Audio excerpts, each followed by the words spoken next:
How do you fit a 3D printer into a tiny RV space? I mean, luckily, take it out of the box is step one, right? And if you're like me, I always want to know what these things come with. So you get a couple of spool holders, you get your screen, you get some grease. It says it's a tube of maintenance grease. Nice. A couple of tools, some screws to put the thing together, some little fingers here, and even a little bit of starter filament. So check out your owner's manual and get up to speed real quick and get it put together. And of course, I'll show you any gotchas that I find along the way of putting it together. Let's start this journey. And then you thought we were done with parts. How about 4 nozzles, feeders, and the system that controls it all, which appears to have, this is kind of funny, it appears to have a USB-C shaped connector. I wonder if that's legitimately USB-C? We'll have to try that out in the future. Or if that's just, hey, this was a cheap connector and it's got all the right pins and we'll just use it. It looks like it screws in place, so it's not going to come loose. Pretty cool. Step 1, the screen. So they want you to use the M3x6 screws, and they say that there is 2 in there, but luckily they give you some extra parts in case you lose some. So the display goes right on the front of the printer here on this little edge card connector. And with the way it's tilted, you'd think it would go like that, but actually for some reason mine shipped with the pivot head upside down, so I was trying to put it on upside down. So just make sure you line up the edge card connector in there with the keyway there and you'll be fine. It's a lot easier when you do it right the first time. There we go, look at that. And then the little screws are going to go in there. There's one. And the middle Allen key out of the 3 sizes. Do that up twice. And then she just tilts right up for your easy viewing pleasure wherever you happen to be sitting. Nice. Then it turns out these guys here are called nozzle blockers, and they're like a little dock for those 4 nozzles that I showed you earlier. And they go right up in here on the right side of the printer as you're looking at it, and the little finger part goes downwards, slides right in the slot, and that makes it so that the nozzle can dock right up there. 2,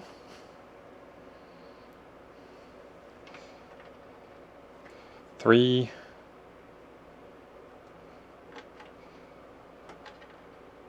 get in there. 4. And now we've turned the printer sideways. I'm on the right side of the printer, and that's where this extruder dock goes. And I don't know if I'm going to be able to get this on camera for you, but we'll try. Just line it up on the side. There's a couple of keyways right there in the middle. And it looks like it's meant to go in that one spot. There you go. And she gets 2 pieces of M3x16, but again, they give you 3 of them so you don't lose it. And this takes that largest size Allen wrench. Boy, this is hard to do with one hand. And just screw it in until it's all done. I'm going to see if I can get that side on there. Oh, I can. It's a little bit better. Nope. Just keep doing it that way.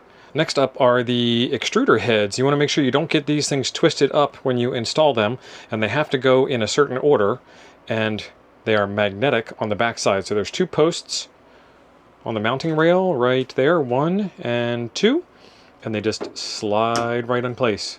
1, 2, come on, where is it?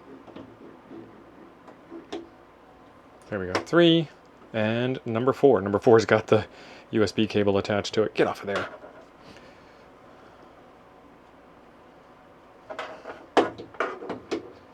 There we go. All 4 of them are in place, and you just want to make sure you don't have them crossed because the order matters. So 1, 2, 3, 4, 1, 2, 3, 4 from the beginning. No crossy of the extruder tubes. All set. And that's one of the game changers about the Creator 5 from FlashForge, is that it has a tool change head. So less poop. Next up is that USB-C looking cable, and it goes on top of the extruder mount right here. And if you look, it took me a while to find this one. Can we get good light on? Yeah, it took me a while to find this one, but it only goes in one way, and it's kind of sort of obvious. I mean, it'll fit both ways, but it only goes in that direction. If you put it in the other direction, it goes in, but the screw holes don't line up. So just make sure you get your screw holes lined up. And then for this one, they want the ST2 0.9 by 9.5, and it says 6 pieces. We only need 2 of them, and there's 7 in the bag. So again, plenty of extras so far. And then this takes the middle Allen wrench again, 1 on each side, nice and secure. We are back looking at the front of the printer, and inside we need to unlock the print bed. And you can see there's an arrow there, 1, 2, and then over on the other side, number 3. We need to unlock those 3 screws. You guessed it, with the Allen key that's included. This is the biggest one again. Next up is the spool holders, and these go on the right side of the printer. Behind these little covers right here, you'll find the spool holder. Pull that little sticker off, dispose of it properly, and then I'm going to try something different. The instructions want it to kind of stick out the front side, and I don't think that's pretty. I don't know. I could be wrong, but it's always changeable later. I'm going to put it on that way. Yeah, I'm going to put it on that way so they're all on the inside, but I could be wrong, and I honestly don't mind being wrong. I like playing around and experimenting, so experiment number 1 with the 3D printer is which way do the spool holders go on permanently forever. Be sure you're subscribed so you can see if these last the test of time in the wrong direction. And then these guys get the M3x14, again 4, and they give you 5. And it's actually really cool because for well over 20 some years now, we have had machines that can very precisely pick the right number of parts to put in the little baggies, and they're intentionally doing it wrong to be nice to you in case you happen to lose one. So pretty thoughtful. And then here's where it gets fun. First power on, but wait. Ooh, yeah. Now the first power on can begin. I am not 100% sure what's going to happen here. On. There we go. FlashForge on the screen. Nice. Hear the fans kicking in.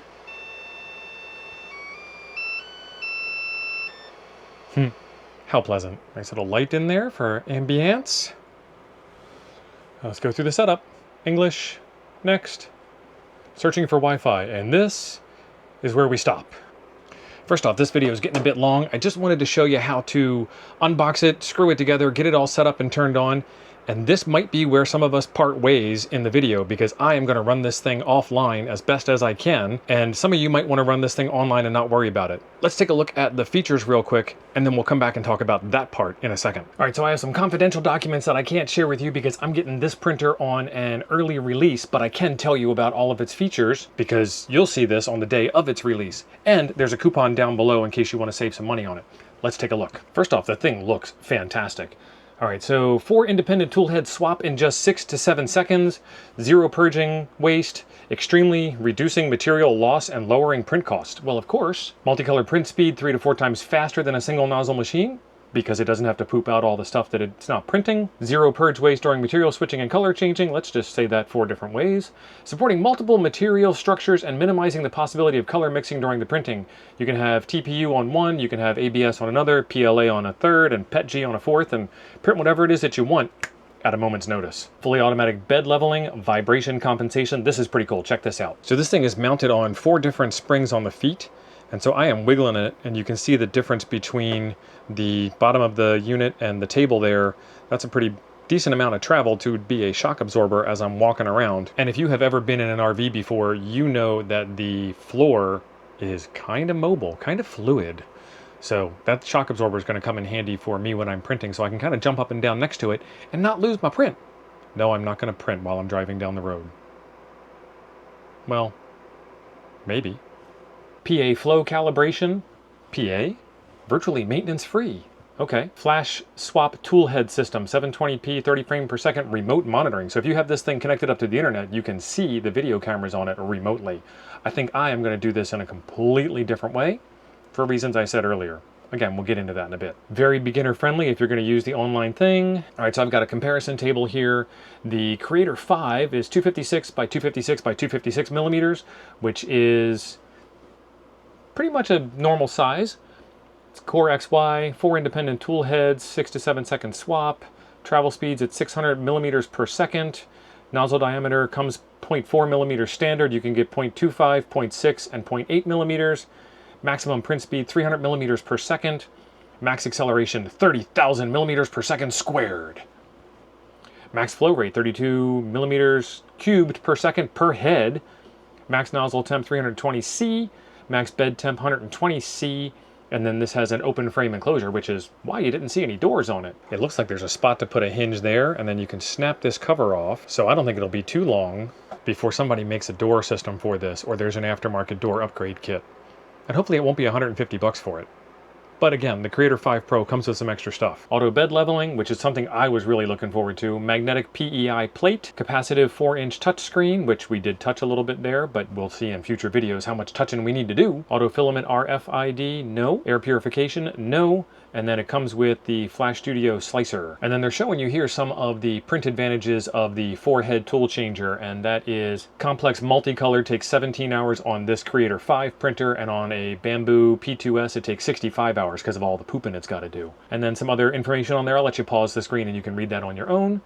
And why it wins. If you're the kind of person that wants a fully enclosed printer, they've got you covered with the Creator 5 Pro. This is just the regular Creator 5. There is a pretty big price difference, about 150 bucks for the doors. So if you don't need the doors, save yourself 150 bucks. But that's thing number one. The second thing is that the Pro comes with active chamber heating. This one here does not come with that. Adaptive air circulation on the Pro, air filtration on the Pro, and then because there's no temperature controlled enclosure on this, you can't run some of the stuff that requires temperature control like ABS, ASA, PC, or PA. So if you're new to 3D printing, then this is the channel for you, because I am also new to 3D printing. This begins my 3D printing journey. I got a little wound up after I found out that there were some states that were trying to prevent you from 3D printing things with technology that doesn't exist yet. However, it's still your fault for not using it. I got links in the description down below for this printer and some other things that you might be interested in alongside of it. Maybe even a discount code if it hasn't all been used up by the time you get there. If you want to know more about the 3D printer regulation doom that is coming, then I got a video for you right over here I think you might enjoy next. Thanks for being awesome. I'll see you over there.